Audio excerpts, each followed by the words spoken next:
Je me fiche de qui tu penses être. Vous devez quitter mon magasin immédiatement ou j'appellerai la sécurité pour vous expulser. » La voix de Diana Mitchell, 42 ans, résonnait dans la bijouterie immaculée de Beverly Hills. Face à Patricia Whitman, la directrice du magasin, Diana tremblait de rage malgré son blazer bleu marine impeccable.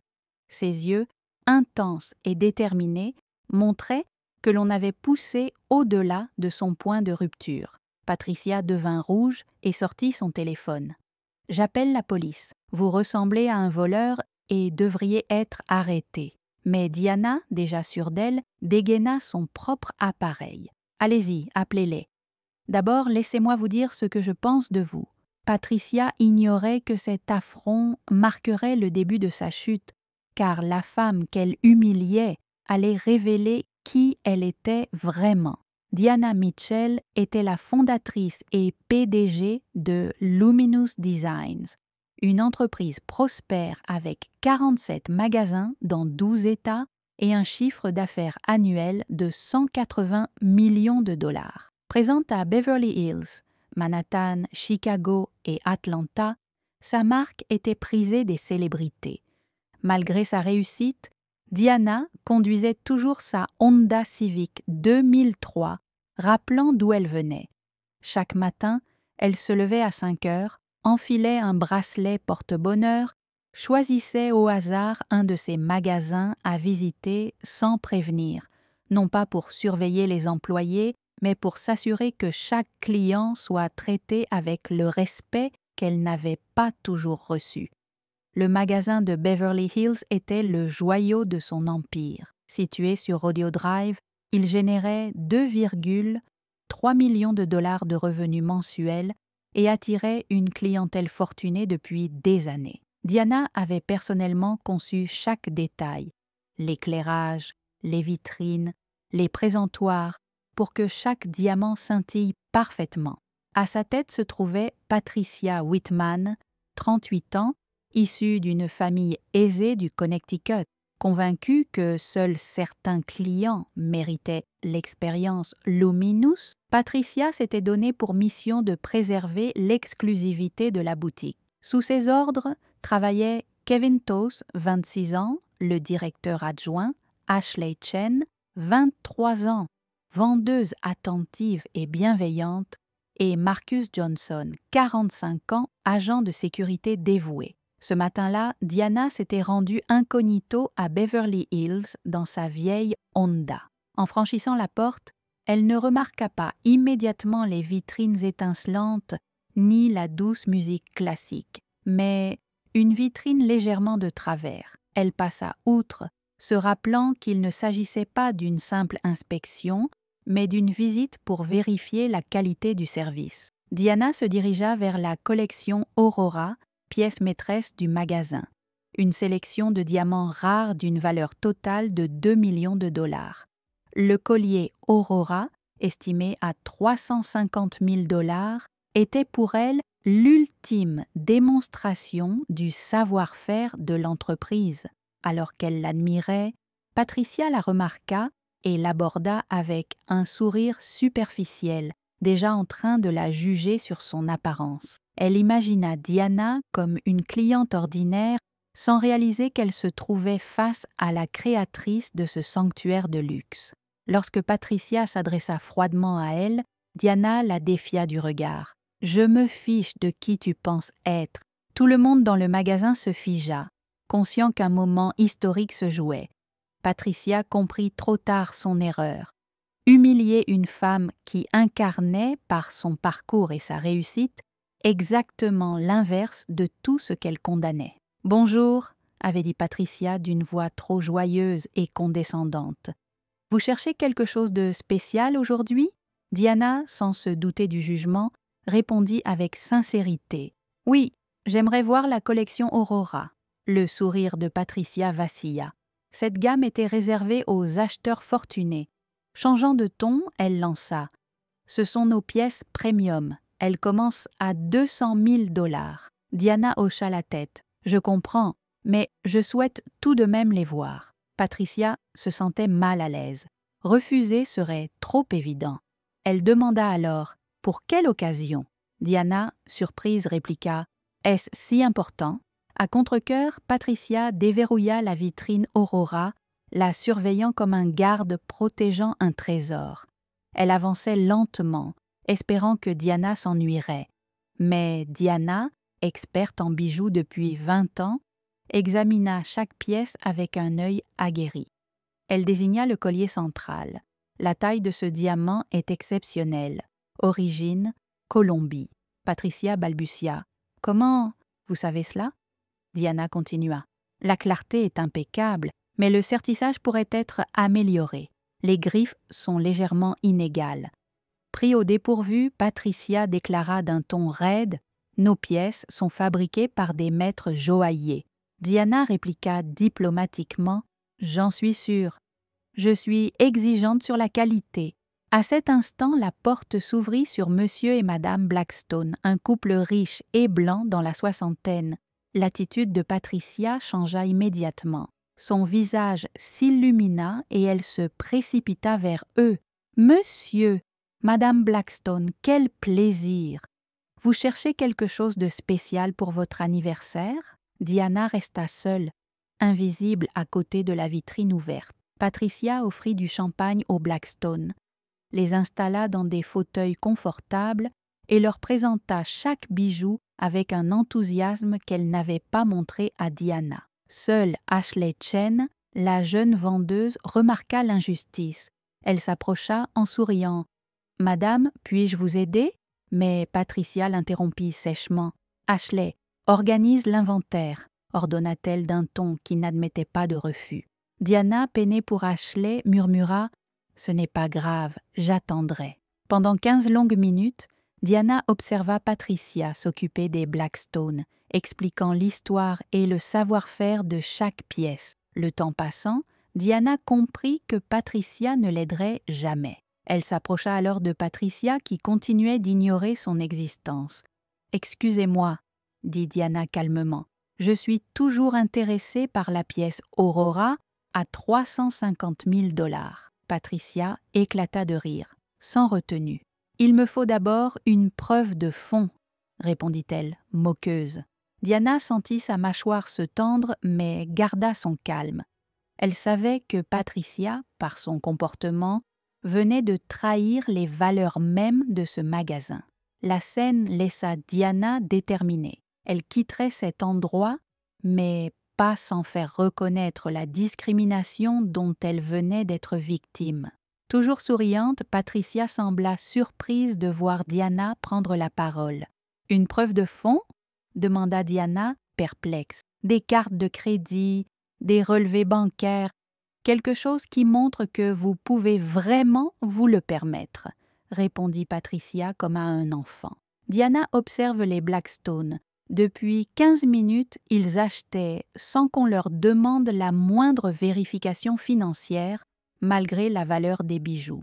Elle comprit alors que Patricia mentait. Patricia, dépitée, s'adressa à Diana. « Sors d'ici, tu n'as même pas l'air capable de payer ce collier Aurora. Tu es sûrement là pour le voler. » Mais Diana la fixa droit dans les yeux. « Je ne partirai pas. » Le sourire de Patricia se figea. Diana n'était pas une cliente naïve, mais quelqu'un qui savait exactement ce qui se passait. Autour d'elle, les Blackstone arrêtèrent leurs achats. Ashley resta tétanisée derrière le comptoir. Kevin leva les yeux de ses papiers et Marcus, le gardien, se repositionna pour mieux voir. Diana avait été patiente, polie et professionnelle, même face à une discrimination évidente. Mais Patricia venait de dépasser les bornes.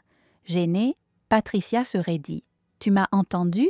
La voix de Diana resta calme, mais son ton se durcit. « Vous m'avez traité différemment dès mon entrée. » Furieuse, Patricia répondit « Comment osez-vous m'accuser de discrimination?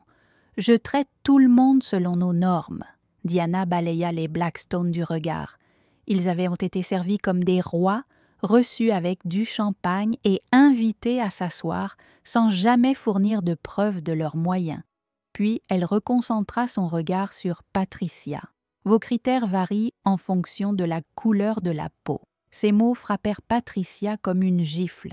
Sa voix monta d'une octave. « C'est inacceptable. Je vais devoir vous demander de partir. » Mais Diana ne bougea pas. « Je ne partirai pas avant d'avoir parlé à votre responsable. » Le visage de Patricia pâlit de colère. « Je suis la directrice. » Mais dans la voix de Diana, on entendait désormais la menace. « Votre magasin ?» Au lieu de reconnaître le danger, Patricia redoubla d'arrogance. « Oui, mon magasin. » Diana, dont l'accent devenait plus prononcé à mesure que son sang-froid se brisait, se redressa pour faire face à Patricia. « Je dirige cet endroit et je décide qui est servi et qui ne l'est pas. » Patricia, furieuse, répondit en gesticulant. « Et vous avez décidé que je ne méritais pas de service. J'ai décidé que vous causiez des troubles et que vous étiez peut-être une voleuse. » Le magasin s'était tu. Les clients filmaient la scène. Les Blackstone, jusqu'alors feignants de flâner, observaient désormais ouvertement. Ashley, figé derrière le comptoir, la main sur la bouche, semblait sous le choc. Kevin Torres, le directeur adjoint, intervint diplomatiquement. « Patricia, on devrait peut-être… » Mais Patricia l'interrompit sèchement. « Kevin, reste en dehors de ça. » Puis elle ordonna à Marcus, l'agent de sécurité. « Marcus, raccompagne cette femme. » Patricia s'emballa alors, criant jusqu'à ce qu'on l'entende 3 magasins plus loin. « C'est une voleuse. Sortez-la ou vous êtes toutes les deux renvoyées. » Le mot « licencié » résonna dans tout l'espace. Elle menaçait d'un licenciement 2 employés qui refusaient d'expulser une cliente qui n'avait commis aucun délit, si ce n'est demander à acheter des bijoux alors qu'elle était noire. À cet instant, le calme de Diana céda à une fureur froide et calculée. D'une voix basse, elle répliqua « Vous voulez parler de licenciement ?» Elle sortit son téléphone, les mains tremblantes, non de peur mais de colère, avant de composer un numéro. Ces mots étaient clairs. « Sarah, c'est Diana Mitchell. Réunion d'urgence du conseil d'administration. » Le nom de Diana Mitchell fit soudain tilt pour Patricia. Elle laissa échapper un « Votre quoi ?» tandis que son regard scrutait le téléphone. Dans tout le magasin, on retint son souffle. Diana parla ensuite en précisant « Oui, je suis à Beverly Hills. Nous avons un sérieux problème. » Les Blackstone s'approchèrent, fascinés, tandis qu'Ashley consultait son téléphone, visiblement glacé. Kevin, lui aussi, comprit enfin qui se tenait là. D'un coup, son visage blanchit. Diana évoqua la violation flagrante de la politique de l'entreprise. Discrimination, harcèlement, abandon complet de nos valeurs fondamentales. Chaque mot frappa Patricia comme un coup physique. Elle se sentit envahie par la panique en comprenant que cette femme n'était pas une cliente ordinaire, mais la personne capable de mettre fin à sa carrière. Dans un silence pesant, Diana raccrocha et glissa son téléphone dans son sac à main, sereine. Elle s'adressa à Patricia. « Patricia, que savez-vous des principes fondateurs de Luminous Design ?» Patricia, irritée, ne sut quoi répondre. Elle avait traité Diana comme une simple acheteuse. Diana lentement sortit une carte de visite. « Regardez bien. Diana Mitchell, directrice générale. » Le monde de Patricia s'effondra. Ses mains tremblaient si fort qu'elle eut du mal à lire. Elle balbutia. « Ce n'est pas… Tu ne peux pas être… » Diana aboya froidement. « Tu ne peux pas être quoi, Patricia ?» Un silence lourd tomba. Patricia Whitman venait de réaliser qu'elle venait de discriminer et menacer celle qui avait bâti l'entreprise dont elle était employée. Au fond du magasin, Ashley halta. La fuite d'informations et la photo de newsletter que Kevin lui avait montrée confirmaient la vérité. Diana Mitchell, en une de la revue interne, était bien la PDG de Luminous Design. Patricia, impuissante, assista au déluge de conséquences qu'elle avait déclenché. « Tu ne peux pas posséder le magasin que tu prétendais diriger. » Patricia comprit enfin l'ampleur de son geste. Elle avait discrédité son propre PDG, tenté d'expulser la fondatrice et violé les principes fondateurs de l'entreprise, le tout devant caméra et témoins. Son sang-froid se brisa Des larmes coulèrent. « Je ne savais pas, je ne voulais pas », gémit-elle. Mais Diana n'écoutait pas ses excuses. 23 années de construction d'une enseigne lui avaient appris à distinguer les faux semblants. Les Blackstone, témoins du drame, rassemblèrent discrètement leurs affaires et quittèrent le magasin, honteux d'avoir été traités comme des rois alors qu'un client était victime de discrimination. D'autres acheteurs, immobiles, enregistraient la scène, conscients d'assister à un événement hors du commun. Diana se tourna vers chacun de ses employés. Sa voix portait l'autorité d'une entrepreneur qui sait juger. « Kevin, » dit-elle au jeune directeur adjoint, « tu as tenté d'arrêter cette injustice. Tu as compris que quelque chose clochait et tu as agi. » Kevin hocha la tête, trop surpris pour parler. « Ashley ?» poursuivit Diana en s'adressant à l'étudiante en art. « Tu as fait preuve d'attention envers un client ignoré. Tu incarnes les valeurs de cette entreprise. » Les yeux d'Ashley brillèrent de soulagement et de gratitude. « Marcus !» continua-t-elle en se tournant vers l'agent de sécurité. « Tu as remis en question des ordres discutables. Tu as fait preuve de discernement plutôt que d'obéir aveuglément. » Marcus se redressa, fier du jugement dont il avait fait preuve. Puis Diana se tourna vers Patricia, la déception dans la voix. « Et toi, tu as violé les principes de cette entreprise. » Patricia sanglotait, le maquillage ruiné, sa posture impeccable anéantie. Diana, calme mais ferme, prononça la sentence. « Dégage ton bureau, tu ne travailles plus ici. » Patricia s'effondra. « S'il te plaît, j'ai des enfants, un prêt. » « J'essayais de protéger la réputation du magasin, » implora-t-elle. « La réputation, celle du magasin ou la tienne ?» répliqua Diana. « Tu as eu ta chance et tu as choisi de la gâcher. » Les caméras de sécurité avaient filmé chaque micro-agression, chaque commentaire discriminatoire, ne laissant aucune place au doute. Patricia ne pouvait plus prétendre avoir été mal comprise.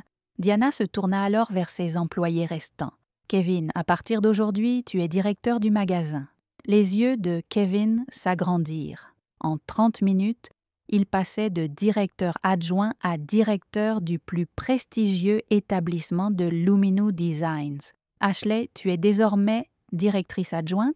Elle se couvrit la bouche, des larmes de joie remplaçant celles de choc. « Et Marcus, tu reçois une distinction pour ton professionnalisme et une augmentation immédiate. » En moins d'une heure, Patricia avait tout perdu, tandis que 3 collaborateurs intègres étaient récompensés. C'était la preuve que les actions ont des conséquences. Traiter les gens avec dignité et respect n'est pas seulement moral, c'est aussi bénéfique pour l'entreprise. Patricia, toujours à terre, tenta de se relever, le mascara coulant, les cheveux détruits par ses sanglots. « Diana » supplia-t-elle. « J'ai fait une erreur. » Diana la fixa sans joie ni triomphe, seulement la certitude tranquille de celle qui avait protégé les valeurs bâties pendant toute sa vie.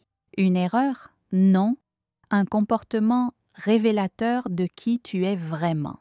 Les autres clients continuaient d'enregistrer, fascinés d'avoir assisté le temps d'un après-midi à l'un des exemples de justice les plus spectaculaires qu'ils aient jamais vus.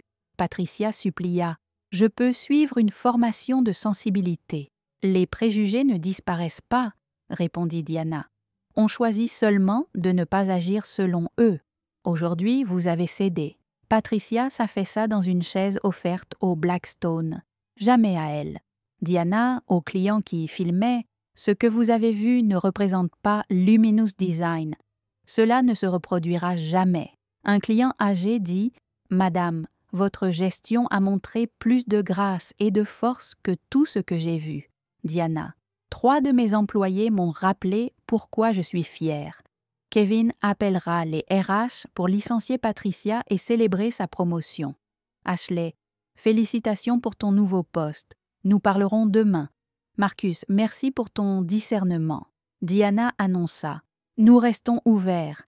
Chaque client aura le respect qu'est-ce qu'il mérite. » Ashley, inquiète. « Et les vidéos en ligne ?» Diana. « Laissez-les publier. Que chacun voit ce qu'il se passe quand on juge sur l'apparence. Marcus proposa d'escorter Patricia. Laisse-la partir avec la dignité qui lui reste. Patricia, rassemblant ses affaires, je suis désolée. Diana, après un silence, je crois à tes regrets, mais tes excuses n'effacent rien. Patricia quitta la boutique, consciente d'avoir brisé sa carrière par ses préjugés. Après un instant de silence, Diana frappa des mains. Kevin, appelle les RH. Ashley, rendez-vous demain. Marcus, merci encore. Les clients reprirent leurs achats. Diana redressa une vitrine tordue, geste symbolique. Elle dit au présent « Je m'excuse pour la perturbation. Ce n'est pas la norme lumineuse. Une femme âgée. Ce que vous avez montré ici est admirable. » Diana sourit.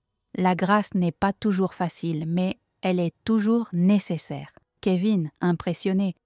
Comment êtes-vous resté calme? Diana. 20 ans à bâtir cette entreprise m'ont appris que ma réponse me définit, pas leurs actions. J'aurais pu perdre mon sang-froid, crier sur Patricia ou l'humilier, mais cela ne m'aurait pas donné raison, juste rendue bruyante. Je me suis approchée d'une caméra que des clients utilisaient pour enregistrer et j'ai parlé avec la conviction de 23 années de lutte. Je n'ai pas créé cette entreprise pour prouver que j'appartenais à un lieu.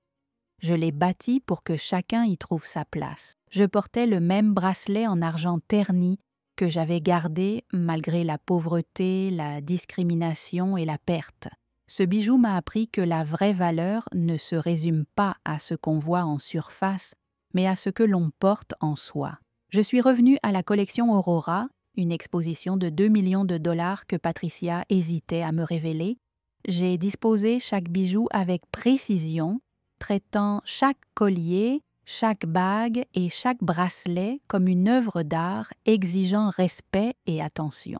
Le succès ne se résume pas à atteindre le sommet, c'est savoir qui l'on choisit d'être en y arrivant, ai-je déclaré. Le magasin fonctionnait normalement. Kevin servait les clients, Ashley assumait ses nouvelles responsabilités et Marcus assurait la sécurité avec professionnalisme. J'ai regardé l'entreprise que j'avais bâtie, les visages reconnaissants des employés intègres sous pression et les clients témoins d'une justice rendue avec dignité plutôt que par vengeance. Je travaille pour créer un espace où chacun se sent respecté, peu importe d'où il vient ou son histoire. Celle à qui l'on a dit qu'elle n'avait pas sa place ici a rappelé à tous pourquoi elle en avait une, par la grâce, la force et la conviction que traiter les gens avec dignité est la seule façon de construire durablement. La vitrine tordue était redressée, le directeur discriminatoire parti, et j'avais prouvé que la réponse la plus puissante aux préjugés n'était pas la colère, mais un succès vécu avec élégance pour élever les autres. Restez à l'écoute pour notre prochain épisode. Merci d'avoir écouté.